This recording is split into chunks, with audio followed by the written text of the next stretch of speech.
So, since Jeffrey Dahmer's ass seems to be the hot topic lately with the recent release of the Netflix Dahmer series and his lost tapes thingy, I want to talk about when this fool was a quote unquote student at the Ohio State University. And I put the word student in quotes because it appears he wasn't much of a model student while he was there per se, and we'll get into all that later on. But so this story is going to be about his time on campus at the Ohio State University. So let's get right on into it, y'all.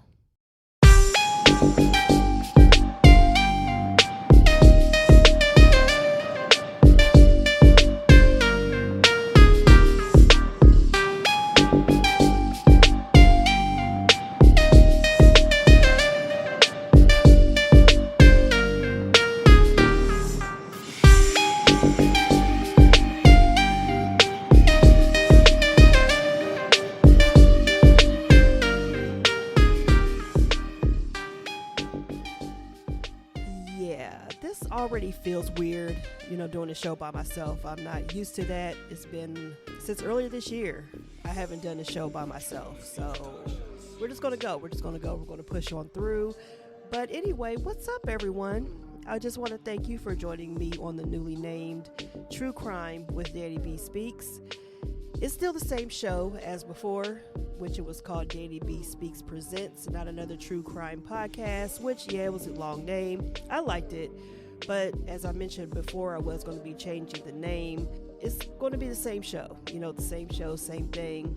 And I changed the name of the show because I don't know how active the show is, but there is another podcast out there, another true crime podcast called Not Another True Crime Podcast.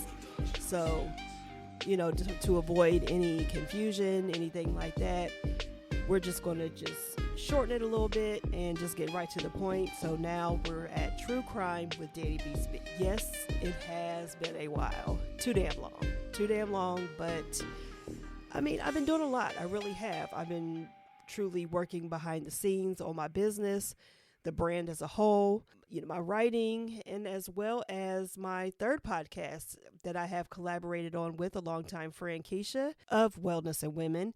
That podcast is called Girl You Know What. And we'll talk about that a little bit more at the end of the show when I do a little catch up here and there. And also, one more thing, my first podcast, my baby, DannieBSpeaks, the podcast, will be making a comeback too. We'll discuss that later on as well. But anywho, let's move on. Now, before I go in with the topic at hand today, can I just share my opinion on the series for a brief moment? And it will be brief because I'm not going to lie, I have not finished the series. I've seen a lot of true crime documentaries.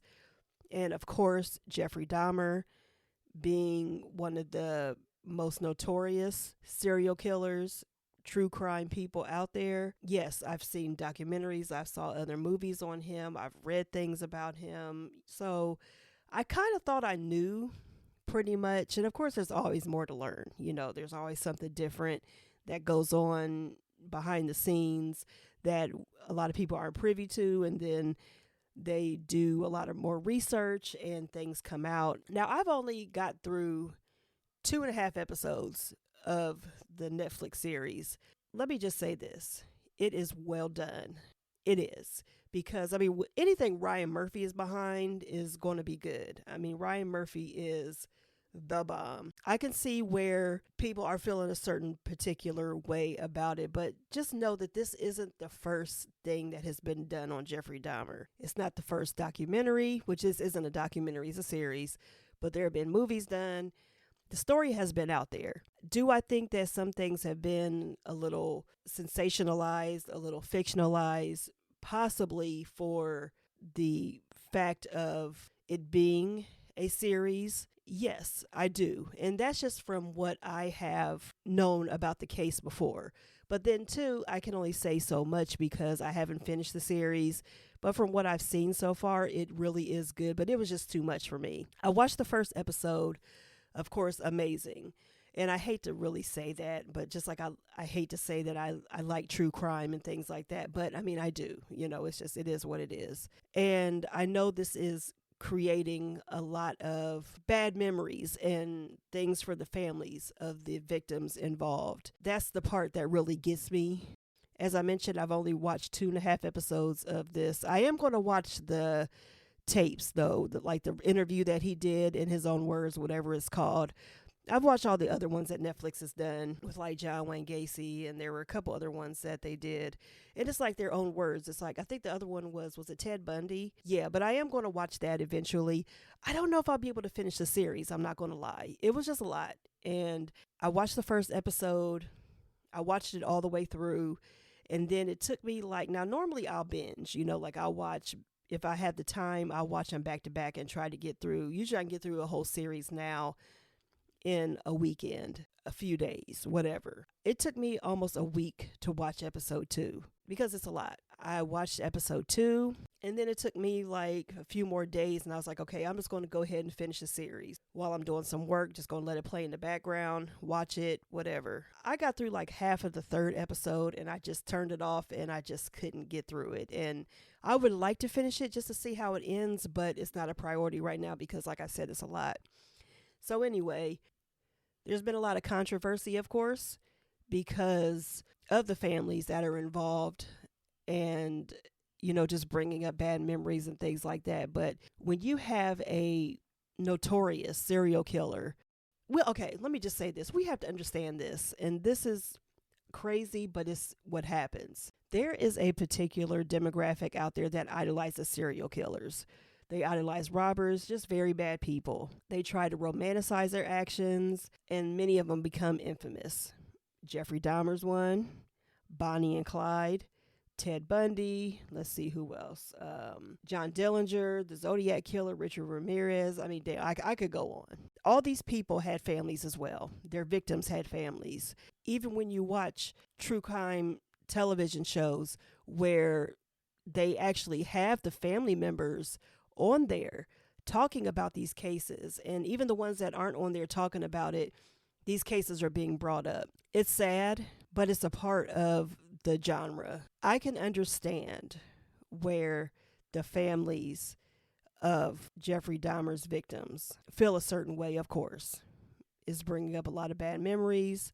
And quite a few of them have said, the ones that have spoke out, they said that this would have been fine, not fine, but, like they wouldn't have necessarily had a problem with it if they would have been asked about it. And the only problem I have with that is, have you been asked about other things? I mean, and I'm not being funny. I'm not trying to, play devil's advocate or nothing like that. I'm just seriously asking a question. But let's just go on and get into this. That's neither here nor there. I just wanted to give my little 2 cents about that. So anyway, let's move on. Haunted Columbus. So Haunted Columbus is a series that I have done since the inception of my website, DannieBSpeaks.com. And you can check out previous stories that I've done there. Just search Haunted Columbus, but don't stop there. There's plenty of good articles, stories, reviews, everything else like that on the website, whatever. But the series is basically just of haunted stories from my hometown and where I currently still live, Columbus, Ohio, where I have found these crazy stories of places that many of us have been, still go, just crazy things, that have happened in the history. And I did a series on it. It was a series that I brought in October. Of course, October, haunted, Halloween, all that fun stuff. So that was the purpose of it. My goal originally was to post a story a week because there are plenty of things that I have come across. I'm going to turn it now more to a visual series, and I'm just going to incorporate it. I'm not just going to post these kind of stories I'm not going to just do them for October. It's just going to be a part of the true crime podcast. And I'm also going to, as always, as I do with all my podcasts, it'll be uploaded to my YouTube page too as well, DannieBSpeaks. But I'm going to try to put more visuals on there so you can see more of what I'm talking about, because it's one thing to hear somebody say something, but it's also something else to visualize it. I'm trying to go more into a visual interpretation instead of just writing everything, because I'm still going to write. I'm always going to write. That's going to be a thing. But right now, I'm trying to focus more on the writing aspect as my short stories, and I'm also working on actual books. So that's where I'm trying to focus more of my writing on, and that's why I haven't been posting certain things like that on my website, because I'm trying to turn, more into visual for certain things. And even if you just had to hear my voice, which is still in and out, so, for people who don't know, almost a year and a half ago, I had throat surgery to prevent esophageal cancer. So, yeah, there's that. So you may hear my voice a little raspy at times, and especially now with the weather changing, it's probably going to be a little extra, but whatever, we'll get over it.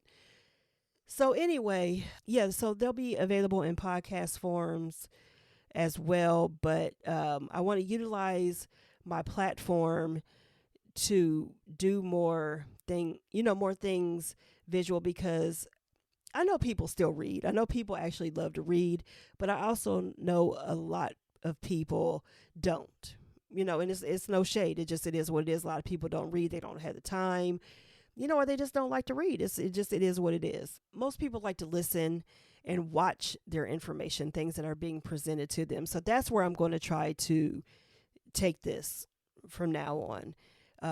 Most of my things, like my reviews as well, but I'll get into all that on the DannieBSpeaks podcast. So, the next one that's coming out, make sure you listen out for that. So anyway, enough rambling, enough of all that. Let's get into Jeffrey Dahmer's nasty psycho ass. Let's get into him. So this particular story about Jeffrey Dahmer being a student at The Ohio State University, I'm going to be reading this story directly from, well, of course, with my ad libs, how I do my little 2 cents here and there. But I'm going to be reading this directly from a website called University District History by D.A. Kello. I'm going to put a link to this particular story. I'm going to explain in a second why I chose this story why I wanted to read directly and all this other stuff about this. Yeah, so there will be a link to the story. And of course, you'll be able to go to the website if you're interested in University District history and all that stuff, like I am, just history, period, especially around the city, Columbus, Ohio, all that good stuff. So first of all, for people who don't know, the University District is the neighborhood in and around The Ohio State University here in Columbus, Ohio.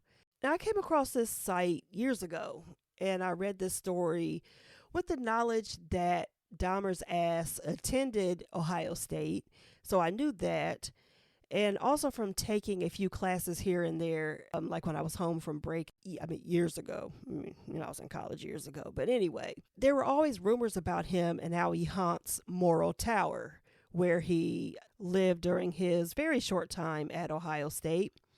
And for people who don't know, Morrill Tower is on South Campus, I believe that's what it's called. I can't remember. I haven't attended Ohio State in years, so I just don't really, and I don't hang out there. I'm in my 40s. I don't hang out on campus. So anyway, but I believe it is called South Campus. If you've ever been to the football stadium and you see, like, regardless of where you're looking, you could say it's either behind the football stadium, Ohio Stadium, or next to it, however you're viewing it.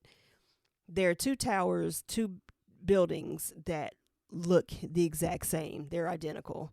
And the one closest to the football stadium is Morrill Tower. That's where he stayed. And then the one next to it is Lincoln Tower. Now, they both serve as student housing or dorms, but I believe Lincoln has more administrative offices. If I remember correctly, that's where like the financial aid office was, the registrar's office was, all that stuff. At least they were in the late 90s and early 2000s when I would be home and took a couple classes or 2 here or there, whatever. I never gave it another thought to him being a student there over the years. I just really didn't, even though I would watch other documentaries and read other articles where it did mention that he attended OSU. And of course, that interested me because he was in the city. He was where I grew up and lived and hung out on campus and all this other stuff. So there's that. But when I came across this particular article, the one that I'm about to read to you all, it explained a lot. It did give more details, and it also, for me, opened up a rabbit hole for me to look more into his brief time at Ohio State and just see, like, I'm into the psyche of people, especially when I'm really getting into something. And there are other articles, but this was the first one that I read. And this is why I really want to share with you all, because it did give quite a bit of information, but it wasn't overwhelming. You know what I mean? Like, you can sometimes get too much information. You're just like, okay. But this one was really cool. And again, the website is called University District History. There'll be links for you. So let's go on and get into this now. And before we get into the story, remember, he only attended Ohio State for 1 quarter. And that'll be discussed in here, but he only attended for 1 quarter. And I know many schools don't do quarters anymore. So for you younger students, a quarter is only like, 3 months, 3.5 months, if that. I don't even think they were that long. But anyway, yeah. So let's go ahead and get into the story. And of course, I will be adding my 2 cents throughout the story. So anyway, let's go. Yes, the rumors you've heard are true. Notorious Milwaukee serial killer, necrophiliac, cannibal, and amateur taxidermist Jeffrey Dahmer did attend Ohio State University, albeit only briefly. It was the fall of 1978, the high water mark of the 70s. Jimmy Carter was president, but disco was king. The kids were wearing long, poorly groomed hair, bell-bottom jeans, and tight rayon shirts with big collars and loud prints. People actually wore polyester without shame or self-consciousness, as they should have. Customized vans and Chevy Novas with tanks full of cheap leaded gas, not unleaded, but leaded. Leaded gas rumbled down the road blaring Billy Joel, the Commodores, Chicago, and the Bee Gees on their 8-track players. Everybody was laughing along to the antics of samurai optometrists and the wild and crazy guys on Saturday Night Live. Grease was the hot movie. Meanwhile, Dahmer, just weeks out of high school, had already claimed his first victim. At the time, the future cannibal was living alone in his father's house near the well-to-do Cleveland bedroom community of Bath, Ohio. His parents were going through a nasty divorce, and neither was living in the family home at the time. On June 18th, Jeffrey Dahmer had gone out driving and picked up teenage hitchhiker Stephen Hicks. Hicks was trying to make his way to a concert at Cleveland's Blossom Music Center. He was shirtless, and Dahmer liked the look of his bare torso. The two bought some beers, went back to Dahmer's home, and drank them. When Hicks tried to take Dahmer up on his offer to give him a ride to his girlfriend's house, Dahmer produced a barbell and beat him to death. For a motive, Dahmer could only offer that he hadn't wanted Hicks to leave. Others have speculated that Hicks spurred Dahmer's sexual advances, and Dahmer murdered him for that reason. I could see both. I could see both of those happening. Yeah. He didn't want him to leave, and Dahmer probably tried to come on to him, and dude was like, no, take me to my girlfriend's house. And of course, that wasn't going to be an option. There you go. Whatever the reason, the novice killer carefully cleaned up the splattered blood and brains, good Lord, of his victim and hid the body in the crawl space beneath the house until he had an opportunity to dismember it. Stuff all the parts in plastic bags and bury them individually in scattered graves in the woods surrounding his home. About a year later, Dahmer dug up the scattered pieces, now denuded of flesh, and used a sledgehammer to smash all the bones to tiny pieces where he scattered into the woods. Okay. Other than becoming a murderer, Dahmer at 18 wasn't doing much. He was passive, directionless, and detached from the world around him. He seemed to have no goals or ambition. He didn't want anything, want to be anything, or much care what became of him. He was content to just sit around the house, drinking beer, smoking the occasional reefer, and watching television all day, rarely saying anything more than yes or no to anybody, then only when questioned. Unsatisfied with the direction of their son's young life was taking, the Dahmers enrolled their son at Ohio State University for the fall quarter 1978. Ohio State had open admissions back then. If you were an Ohio resident and could graduate from high school with decent grades, you could get in. The Dahmers hoped that college might ignite a spark in the boy and get him on the road to a decent life. In September, his father and stepmother moved him into a room in Morrill Tower. His room was 540 or 541, a quad he shared with 3 other roommates. Now, I was always told that it was in his room, that he stayed in the 200s, like the room was 2 something, but they're saying that it was room 540 or 541, and it was a quad room. So anyway, Dahmer had his own bedroom, but shared a living room and bath with his roommates. He decorated his tiny room with a snakeskin, pictures of his dog, and row upon row of emptied beer, wine, and liquor bottles. Of course he did. College was his parents' idea, not his, and Dahmer showed little enthusiasm for it. He quickly fell into a routine of walking up to the South High Street bars and carryouts in the late afternoon, getting stupid drunk, staggering back to his dorm in the wee hours of the morning, collapsing in his bed, and sleeping until the next afternoon when he rose to do it all over again. If it wasn't too inconvenient, he occasionally stopped by a class or two. Supposedly on the occasions when he did report to class, he would sneak in liquor in a soda can and get drunk during the lecture. Child. When questioned 13 years later, Dahmer's roommates barely remembered him, and what they did remember was unfavorable. He was no more involved or connected with life at college than he had been with life at home.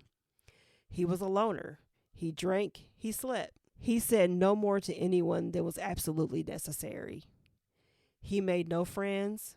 Even Dahmer's fellow students, inured themselves to the heavy drinking that is the social scene of most colleges, whispered to one another that their sullen, solitary roommate was clearly an alcoholic. His roommates took an instant dislike to him. Tensions grew. They complained to the resident advisor and were told to work it out amongst themselves. And yes, sidebar real quick, another sidebar. Resident advisors, RAs, that's what they tell you to do. Unless something is getting real serious to the point where somebody may be getting hurt or something crazy, they really don't get involved. They're just basically there to be the face of the floor. That's really it. Let's just keep it real. They're students too. They got their own shit going on. So anyway, that's what they always tell you to do. Work it out amongst yourselves. So luckily I never had those issues, but yeah, I've heard stories. So anyway, the roommate with the strongest objections to Dahmer moved to another suite where there was a vacancy. They also recalled that he was a suspect to some thefts in the dorm. He was detained and questioned by campus police in November 1978 about the theft of a radio, watch, and $100 cash from the room during a party, but no charges were ever filed. As the quarter progressed and the weather turned colder and wetter, Dahmer became less willing to go out. He took to buying cases of beer and bottles of wine and whiskey and consuming them alone in his room until he passed out. Drinking wasn't cheap, and Dahmer quickly ran through the money his father sent him to live on. To make ends meet, the future serial killer sold plasma and blood at a South Campus blood bank for $10 a pop. Young Dahmer became such a frequent visitor that his name was put on a list with hardcore junkies and winos whose visits were restricted for their health's sake. Good Lord. Too frequent plasma donations probably didn't make it any easier for him to wake up and attend his morning classes. I doubt that too. You running out of blood and you drunk. Yeah, that's not a good combination. So yeah. By December, when the quarter ended, Dahmer had failed almost every one of his courses. In Introduction to Anthropology, Classical Civilization, and Administrative Science, he received failing grades or incompletes. In Riflery, the only course he managed to attend, of course he did, with a regularity, he pulled a B-, of course. His overall GPA was an appalling .45. The university initiated moves to expel him. When Dahmer returned home to Bath, he made lame excuses for his performance. He couldn't manage to wake up in the mornings to attend classes, he told his dad. His angry father wasn't buying the excuses and gave him an ultimatum: get a job or join the army. Dahmer seemed relieved not to be heading back to college, but he made no move to get a job. When his father dropped him off at an Ohio Bureau of Employment Services office in a nearby mall, he instead found his way to a bar and ended up getting arrested on drunk and disorderly charges.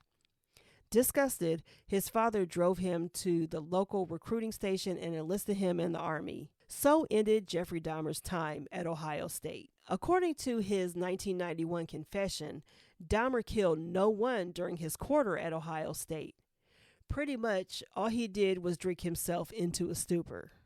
In fact, nearly a decade would pass between his first murder and the beginning of the series of 16 murders, for which he is notorious. Just to be sure, though, Columbus and Central Ohio police checked over their case files for the period but found no unsolved late 1978 cases in which Dahmer could have been involved. They wondered if he might have been involved in an unsolved 1986 sexual mutilation killing near campus, possibly on a return visit to Columbus.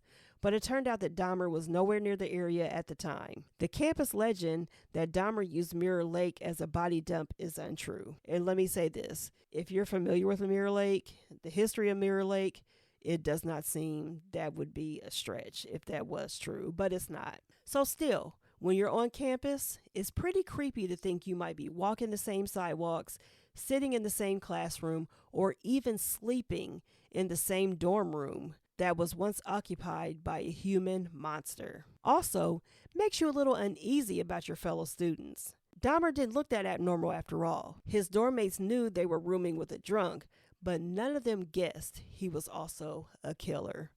And that's the thing about true crime. That's the thing about watching true, is that you don't trust a damn person. You know what I'm saying? Like, you learn that anybody can do anything.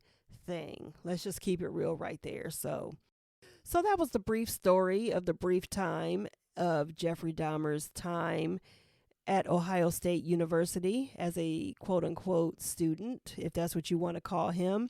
But let me just say this. For a lot of people, I mean, their first semester, first quarter of college, of high school even, usually it's an adjustment period, so your grades may not be that great, but a .45. But I mean, he wasn't attending classes. He got a B- in riflery. I mean, that makes perfect sense for him, but yeah. So yeah, he was only, like, I've heard that he was there like his whole freshman year. I heard that in the past. But this says that he was only there for one quarter. And I don't think many schools, if any, do quarters anymore. So yeah, he wasn't there that long. Said he didn't commit any murders.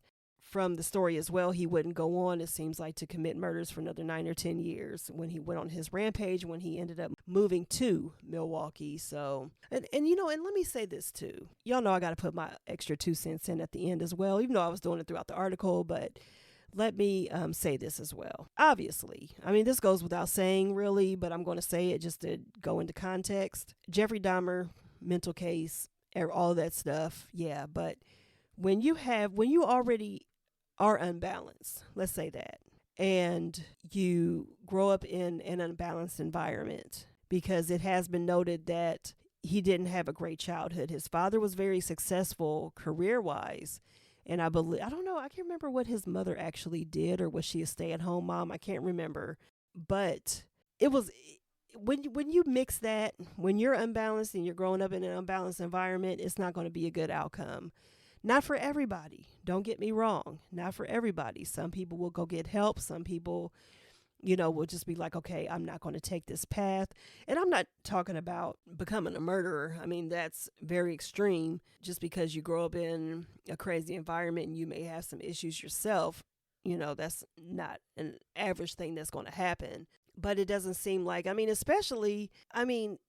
he was only 18, just graduating high school, and he was living in the house by himself. I know things were different in the 70s, but I mean, and obviously his parents weren't too invested in him to the point to where they could see that there was a lot going on. Why would you leave him to his own vices at a young age? But doesn't still lead the average person to become a serial killer and to do the ridiculous, heinous, atrocious things that he did. But yeah, so that was the story of Jeffrey Dahmer at Ohio State. And I apologize if this was all over the place at the beginning, but I'm trying to get my feeding back into this, doing this by myself. And y'all know I like to ad lib and sidebar and things like that. And I go on tangents every now and then, but you know, that was it. And that was another reason why I wanted to read again, why I wanted to read directly from this website, because it did have just enough information. It wasn't a long article. So I want to give another shout out to the website University District History for this story. Check out their website. Again, links will be in description boxes. And on my website, there is that. That is the story of Jeffrey Dahmer. And on this podcast, I don't really do serial killers, but, you know, I mean, this was just like something I thought about doing, especially with all the hype surrounding Jeffrey Dahmer. So just continue to pray for the families, especially every time a new documentary or a new movie, with this a series, is being brought back into the limelight. It brings up those old wounds that, of course, they're never going to get over. But yeah, so just continue to pray for them. Again, thank you to University District History. As always, I want to thank you all for tuning into True Crime with DannieBSpeaks. I truly hope that you enjoyed the show about Jeffrey Dahmer's ass. That's his new full name, in my opinion, just in case you want to know. But anyway, don't forget to check out my other podcast, DannieBSpeaks, the podcast. And while I'm working on new episodes, I want you to check out all the past episodes, which are on my YouTube page, as well as my website. YouTube page is DannieBSpeaks. And my website, of course, is DannieBSpeaks.com. I try to keep it real simple for you, just so you just know who it is. It's the brand, you know what I mean? So for the immediate near future, how it's looking right now is that I will be I'll be posting a true crime episode one week and DannieBSpeaks the following week. And that's just for now. I want to eventually do both within a week, and as well as have my third podcast, which I will be discussing in a second. But as of right now, for my solo podcast, I'll be doing one week, one the next week. But I mean, unless I'm just saying, unless I had to jump on and do an emergency episode if something happens, which is very possible. But for right now, one week, the next one the following week. So that's how that'll be going forward. But yeah, so after I post this, expect the following week to have a DannieBSpeaks episode, new one. So, and if you haven't heard, I also have a third podcast out, and it's actually in its third season. The third season's actually coming to an end. We have a few more episodes left for this season, so I'm gonna need y'all to get caught up on this one as well. And it is titled Girl, You Know What, that I co-host with my longtime friend Keisha, who is the owner and operator of Wellness and Women, as well as Flowing Tresses. Now, you could follow her social media and visit her website under her brand name, Wellness and Women. And if you go there, it will lead you to her other businesses and information as well. This podcast is just two friends who we talk about any and everything, but there's always a message or lesson within our discussions. Keisha is, I'm the idiot. You know what I mean? Like, I'm the one who just, is going to say stupid things. I'm going to go off at the drop of a dime. That's just who I am. You know what I mean? But I'm going to try to kick some knowledge every now and then. I don't claim to know everything, but, I've been through some things, and, I have some opinions on stuff like everybody else does. So there's that. But Keisha, she's educated in counseling, and she's worked in social services. So she has not only on the job experience, but as well as education. So yeah, information is always going to be valid. But it's still, our opinions and things like that. But, it is what it is. So it's very good. You're going to laugh. You're going to, sometimes feel a certain way, of course, because we're two people who we don't really bite our tongue. We're going to say how we feel about it. We're just going to get straight to the point directly. There are some choice words that are used on this podcast, but we're all grown. So if you haven't checked it out, what are you waiting for? Get over there, check it out. I know you'll enjoy it. Trust me, you will enjoy it. So you can follow the show's IG page at girl_you-know-what. And you can also email us at girlyouKnowWhatPodcast@gmail.com. This is if you have any questions, suggestions, comments, any kind of feedback. We want it all. If you want to be featured on the podcast, we may reach out to you if you have something. We're still trying to figure this out, even though we're concluding our third season. It's still a lot of things that we're figuring out for all of that. But yeah, so check out Girl You Know What podcast, and you can listen to all 3 of the podcasts that I have mentioned: True Crime with DannieBSpeaks, DannieBSpeaks the podcast, and Girl You Know What on my website, DannieBSpeaks.com, on Apple Podcasts, Google Podcasts, Amazon Podcasts, Spreaker, Audible, and my YouTube page, DannieBSpeaks. Now, speaking of my YouTube page, first, I'm going to need you all to go ahead and subscribe. I need to get these subscribers up. There's so many things that I want to do, and I need my subscriber count to grow. So when you go over to YouTube, just type in DannieBSpeaks, hit that subscribe button, and there will be a lot coming. Not only does it house my podcast, every single one that I've done and will be doing, still do, but you can also enjoy nostalgic videos that I come across or that I create myself. I'm actually working on a couple new ones right now. There will be music mashups on there. I love to mix and do all that stuff. For people who don't know, I used to DJ back in the day, and I still like to do it. I still like to play around and do little things here and there. But there will also be original content will be coming very soon. I promise, it's coming. I'm working on quite a few things to be able for me to get on camera. Now, every video I'm not going to be on camera. I don't see the need for that. But there are going to be some where I will be on camera, and I even have been working on doing visual podcasts, which will be my podcast, this right here, but I'll be on camera as well. So you'll be able to visually see me do the show. You'll be able to see my facial expressions, my disgust, everything that when I'm doing these. Yeah, so I'm looking into getting all that together, but I want to make sure I get the right lighting, the right background, all that fun stuff. So anyway, but reactions, reviews, so much more is coming to that page. And again, that's my YouTube page, DannieBSpeaks. Now, you can also follow me on Instagram, Facebook, and Twitter, of course, at DannieBSpeaks. Also, check me out on Apple Music. That's where I share my playlists that I create myself. I've actually been creating more playlists. I just haven't posted them yet.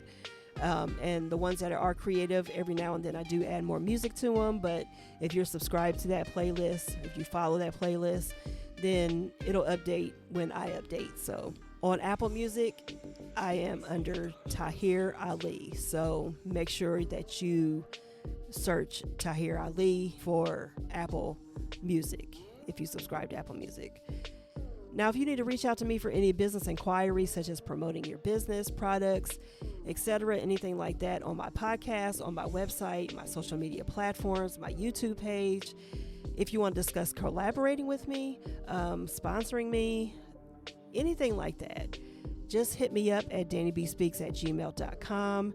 Of course, I answer every email, so we'll work it out. When you get together, we'll work that out. Now, I'm still working on my merch line. It really had to take a back burner to other things that I was working on, but it will all come together, I promise. It will all come together. And the merch line will consist of shirts, hoodies, hats, masks, posters, bags, so much more. Just, a lot of different things. And lastly, as always, I appreciate you all. I truly do. The DannieBSpeaks brand next year will be the 10th year that I actually started this brand, and it's crazy. It started from just a website and it has transformed into more. I blame myself because if I would have been consistent, who knows where I could have been right now. But I'm doing what I love to do and I'm getting it together. I've had some setbacks health-wise and other things, but I'm keeping it pushing. I'm doing what I got to do. I just want you all to continue to support or start supporting the DannieBSpeaks brand. I mean, it's so greatly appreciated. A follow, a share, word of mouth, those can really go a long way. It really can. You don't understand. It does. So until next time, take care of yourselves and each other. Be safe out there. If you still do, mask up, drink water, take your vitamins, all that good and fun stuff. And I will catch you all on the next one. I promise every episode will not be this long, but I had a lot of catching up I had to do. But anyway, I'll check y'all out next time. Take care, you all.